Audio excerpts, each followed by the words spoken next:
酸素、つまり長時間できるような運動というのが目にとって効果的ではないかって言われてますね。5分でもいいから、ちょっと運動してみるのがいいんですよ。眼科医の平松です。今日は緑内障の人が悪くならないためにはどんな環境に身を置いとくといいのかっていうことについてお話ししようと思います。環境が作用する。これはありますよね。例えば、すっごい嫌な環境にある。ストレスが多い環境。これも良くないのわかると思います。はたまた、本当に粉塵まみれのところに住んでたら、目にゴミとか入って、悪いだろうなって想像もつくと思うんですよ。ここまで極端じゃないにしても、あなたのいる環境によって、良くも悪くもなってしまうので、これは自分の注意点である程度改善する場面もありますので、最後まで聞いていただければと思います。今日のお話は、2024年、クリニカルオフサルモロジーというね、研究論文、セプテンバーですね、から出たシステマティックレビューという比較的信頼できる研究になりますね。Impact of Environmental Factors on Glaucoma Progression ということで、緑内障の進行に関連する。つまり、緑内障の発症の研究って結構あるんだけども、プログレッション、つまり進行を抑制するにはどうすればいいかってことなので、緑内障を患っている人には非常に重要になってくるわけですね。環境因子がどうなのか。で、システマティックレビュー。これ何っていうと、研究っていうのは、世の中いろんな研究があるわけですよ。私が、例えばあるお薬をしてみて、効いた効かなかったってやる方法もありますよね。で、その時も、お薬を渡した人と、偽のお薬を渡した人っていうふうに比べっこした方がより良いよね、とかね。そういうふうな方法とか、いろんな研究の方法っていうのがあるんです。その研究っていうのは、一人の人がどんなに素晴らしい研究をしても、どうしてもその人の考え方、見え方の偏り、バイアスというのがかかってくるということが言われています。このバイアスがかかると何が問題なのか。例えば私が雪が降ってると目にとって絶対悪いって思うと、もう雪が降ったら悪いっていう情報を集めようとどうしてもしてしまうんですよ。意識的にできる限りフラットに見ようとしても、やっぱ人間って弱いので、完全にフラットに見ることってやっぱできないんですよ。でも一方で、私じゃない誰かだったら、その人は雪って別に目に悪くないよ。雪が目に悪いかどうかっていうのを調べようとも思わないし、そんな関係ないでしょと。で、たまたま調べた時に、それが出てきたんだったら、ちょっと関係はしてくるよね。っていうふうに、チェックが何人かで見ると効くじゃないですか。はたまた、日本と、アメリカとフランスとみたいな感じで、いくつかの国で研究してれば、より世界のいろんな目から見れるっていうメリットもあるわけ。こういうふうに、いくつかの研究論文をまとめて、一つの研究論文としちゃう。だから、いくつもの研究論文見ればいいじゃないって思うかもしれないけど、ちょっと見るの面倒なので、それをまとめてくださったっていうのが、このシステマティックレビューといって、比較的信頼できる研究と言われているものなんで、非常に参考になる論文かなと思ってご紹介しようと思います。今回のシステマティックレビューは、11の研究論文、アーティクルからやってくるものになりますね。結論、一つ目。最大の影響は、眼圧、目の硬さである。そうだよねと。そうだよねと。そうなんですよ。なんだけど、ここも押さえておきましょうと。緑内障とは何かと眼圧をもう一回ね、分かってると思うけど整理しますけど、緑内障とは、眼圧を一つの原因として、目の神経が悪くなって、視野、見える範囲が欠けて、最後には本当にほっとくと、失明しちゃうリスクがあるよという、こういう病気ですね。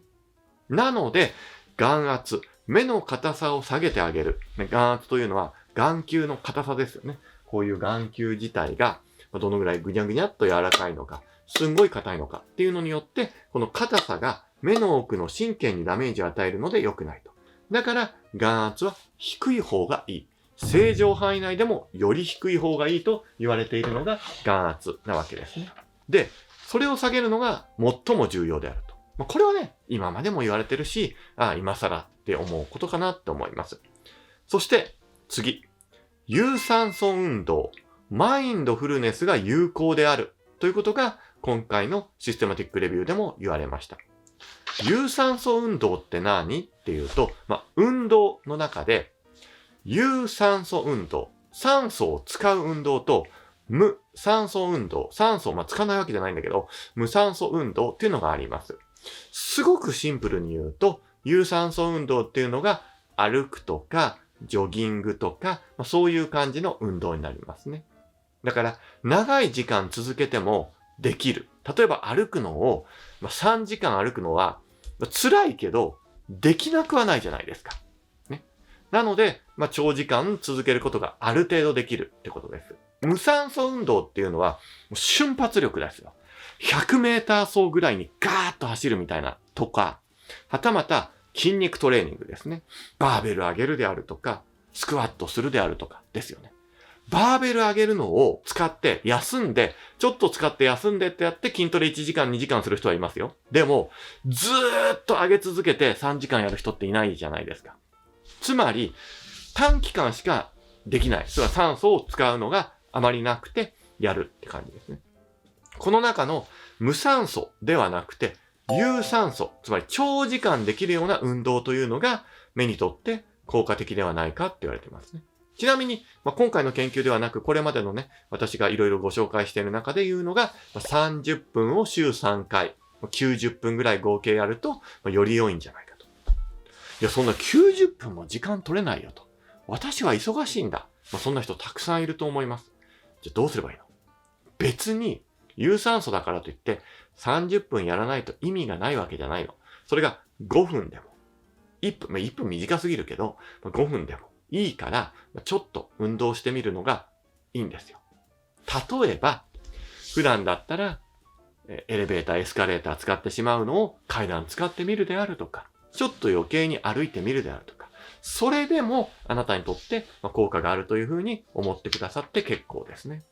そして、マインドフルネス。マインドフルネスの動画っていうのも出してるのでちょっと見ていただければと思いますが、これは何か。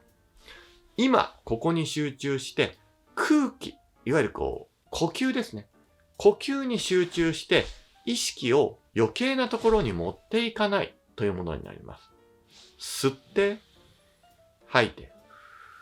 というのをやっていくわけだけど、人間って呼吸してる時でもいろんなこと考えちゃいますよね。なんで病気になっちゃったんだろうとか、このままで大丈夫なのかなっていう心配。はたまた、お金は大丈夫かなとか、食事は何を食べようかなと、いろんなこと考えちゃうんですよ。余計なこと考えないで、呼吸だけに集中する。なぜ余計なことを考えない方がいいかっていうと、余計なね、別に晩ご飯どうしようかとか別に考えてもいいんだけども、ついつい過去を悔やんでしまったり、未来を心配してしまったりっていう風に、自分にストレスをかけるようなこと、はたまた今日あった嫌なこととか、人に言われたすごく傷つく言葉とか、あの時ああ言えばよかったのかなとか、思っちゃうんですよ。私も思うことある。ね。なんで、そういうことを考えないで、今の呼吸に注目してあげれば、リラックスできます。すると、ストレスも軽減してきて、眼圧、目の硬さが下がるんじゃないかっていう研究もあるぐらいなんですね。なので、自分に集中、呼吸に集中するという、方法が非常に効果的であるっていうふうに言われています。で、さらには、神経保護効果があるようなものをしていただくのもいいですよっていうふうに言われてますね。例えば BDNF とか、そういう、栄養素とか、例えばコーヒーとかそういうのに含まれてるよっていうのは他の動画とかでも紹介してますし、これからも紹介していきますんで、ぜひぜひ、あんま関係ないかなと思ってる動画に、そういうのを紹介してますから、神経保護がどういうものがあるのかっていうのも見ていっていただける。例えばチーズとか、そういうのも入ってますんで、ぜひぜひ見てくださればと思いますね。そして次、禁煙。簡単に言って、タバコが良くない。そして次にある大気汚染が良くない。大気汚染で言うと特に PM2.5 っていうね、大気汚染の指標となるようなものが良くないんじゃないかと。あと、窒素化合物と言いまして、血管を収縮させるようなものがあったりすると、よく悪いんじゃないかなとか、そういうふうに言われたりするわけなんですよね。これがあると、炎症を起こしてしまったりだとか、血流に悪いんじゃないかって言われているので、窒素化合物っていうのをちょっと気をつけていただけるといいかなと。もちろんね、目薬の中であえて NO をくっつけたような目薬があって、それが最強にいいんだよみたいな話も、ちょっとこれ今後もしていくんですけど、確かにそういう面はあるんで、窒素化合物って全部が悪いものっていうとそうではないんだけども、いわゆる大気汚染でいう窒素化合物というのは、心臓、血管、肺、そして目にとって良くないので、気をつけていただく。とはいえ、気をつけようがないじゃないかと。私の町の大気汚染を私が直しましょう。いや、無理ですよね。ね。どうすればいいか。せめてお部屋の中はきれいにしましょう。ということで、空気清浄機とか、そういうものを使っていただけるといいですね。さらには、加湿器とか使うといいです。この大気汚染系に関する論文に関しても、2024年に出ている IOVS の論文のご紹介をした動画とかもあるので、ちょっとそっちも見ていただけるといいかなっていうふうに思いますね。というように、空気が悪いと目が悪くなる。血流が悪くなるから。タバコもそうですよね。タバコも吸うことによって血管収縮してきます。特に目っていうのは細い血管。血流が悪いところです。だからそこをキュッと締めてしまえば、それによって目の血流が悪くなって、同じダメージでも神経がダメージを受けて視野が欠けてしまう。そういうことになってしまうので、タバコは吸わない方がいいですよ、ということですね。お酒はどうなのっていうね、お話あるんですけど、お酒に関しては、良くないというデータと、ちょっとは良くて、ある程度飲むとダメっていうデータがあったりするんですよ。で、これは、諸説あって、そこら辺については別動画で紹介してます。簡単にまとめると、説その1としては、そもそもお酒ってちょっとでも飲まない方がいいっていうね。それは、お酒というのはやっぱり、血管とかにもダメージを与えるので良くないですよと。2つ目がさっき言ったように、ちょっと飲むのは良くて、あんまり飲みすぎるとダメみたいな感じ。だから、ちょっとぐらいは血流良くするんじゃないのっていう説もあると。で、これどちらかというとちょっとでも良くないんじゃないかって説の方がちょっと今有効です。なぜかというと、そもそもちょっと飲んで健康的、緑内障がいい人って、実はただ飲めるぐらい体が健康だってことだけなんじゃないのっていうふうに言われてるんですよ。なので、お酒を無理に飲む必要は全くないかなって思いますね。そして次に、バランスの取れた食事がいいですよと。いやだからバランス取れた食事って何なの？一つは PFC、プロテイン、タンパク質。F、ファット、脂肪。C、カーボ、いわゆる炭水化物のバランスが取れているっていう風にした方がいいですね。タンパク質で言うと体重の 1g とか、もうちょっと体重かける1、例えば70キロだと 70g とか1日にとか、もうちょっととか、そういうね、摂取の仕方で。脂質で言うと、1日の摂取カロリーの2割とか、もう 20% とかもうちょっととか、ぐらいかなと。で、残るのを炭水化物で取りましょうみたいな。こんな感じのバランスが、一つの指標になってくるのかなって思いますね。特にタンパク質っていうのは、お肉、魚、大豆製品とか、お豆系とか、そういうものに含まれてる。もちろん牛乳とかにもありますね。なかなか摂取しづらいんですよ。特に肉、魚ってなってくると、若いうちは結構食べられるんだけど、ある程度の年齢になってくるときついんですね。私も若い頃は脂っこいお肉とかバンバン食べられました。今ちょっときついんだよね。でも脂っこくないお肉は今のところまだ好きなんで、ちょっと若いかなって思いながら食べてるんですけども、皆さんもね、なかなかきつくなってくる年の方もいると思うので、ちょっとそこをね、意識的にタンパク質を摂取していただけるといいかなと思いますね。脂質、油で言うと、質のいい油を取った方がいいので、お魚、青背の魚ですね、イワシとか、サバとか、そういうマグロとか、ああいうようなお魚の油を摂取するとよかったり、ナッツとか、そういうのに含まれている油も悪くないと思っていただければと思います。こんな感じで、あなたの置かれる環境を良くしてあげるだけで、緑内障はより進行しづらくなるということが11の研究から分かっていることなので、ぜひぜひ参考にして、明日、明後日、しあさって、日々生きていくのをちょっとでもいい方向性にしていただければと思います。こんな感じで緑内障のあなたのできること、医療のこと、またまた気をつけた方がいいこと、いろんなことを紹介してますので、ぜひチャンネル登録、ベルマーク、押していただければと思います。また、他動画もございますので、見ていただければと思います。よろしくお願いします。